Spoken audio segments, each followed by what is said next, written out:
REZ-2024-19. This is for U-Haul on the inner perimeter, 3871 inner perimeter road. This involves 5 acres. It is R-10 to CG, and this will be served by city utilities. Mr. Bill. Yes, sir. Depicted here are the 3 lots in question, totaling just over 5 acres. And it is R-10 requesting the CG, which is appropriate with the neighboring land use to the west, which is Monster Storage. It also has the road frontage on inner perimeter, which is a state-maintained highway. It's within the urban service area and neighborhood activity center character area, which does recommend CG as appropriate. There are no wetlands depicted on the property. And again, here's a recent aerial of it with their proposed site plan. You'll notice here they have a proposed 3-story building. That is on the upper left-hand corner there. You'll note the 45-foot setback and buffer, as long as there's stormwater. They also have a proposed 1-story building for what they consider their kind of pod storage. And they have some rental spaces out front. You notice the size of those parking spaces, 36 feet deep. Those are again for the U-Haul truck rentals. So here it is, just a little bit cleaner to see the site plan in question. Again, here's the road. Looking inner perimeter, you see Monster Storage on the left-hand side of your screen. This was used making some of the renderings that the applicant sent of the proposed facilities.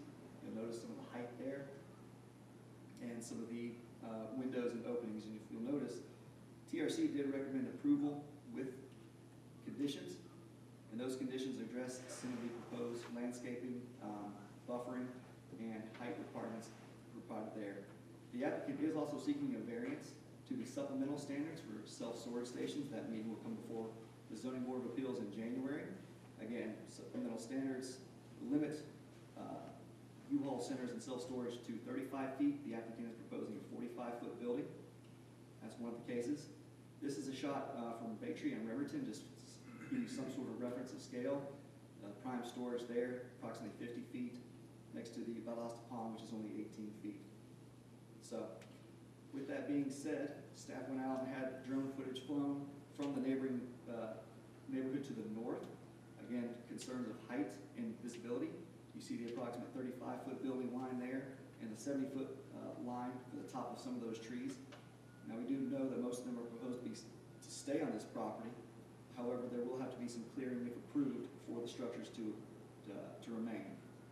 So with that being said, the TRC analyzed the request, the neighboring land use, the availability of the city utilities, and therefore recommended approval with the following conditions. Condition 1, any structure over 35 feet in height shall be void of windows and or reflective surfaces along its northern elevations. Those are the ones facing the neighborhood. All lighting shall be directed on-site and away from residentially zoned properties. And 3, there shall be no reduction in the minimum buffer area requirements of section 40706. Standard buffering requirements is 30 feet. That can be reduced by 50% with the addition of a fence. However, the supplemental standards require 1.5 times buffering. So staff's recommendation here is that there shall be no reduction beyond that 30 feet, even with a fence. And that's, again, just for any conditional zoning. Planning Commission, again, no one spoke in opposition. The applicant's representative did speak in favor, and therefore they recommended approval with the conditions as stated unanimously. Any questions for Mr. Dillon?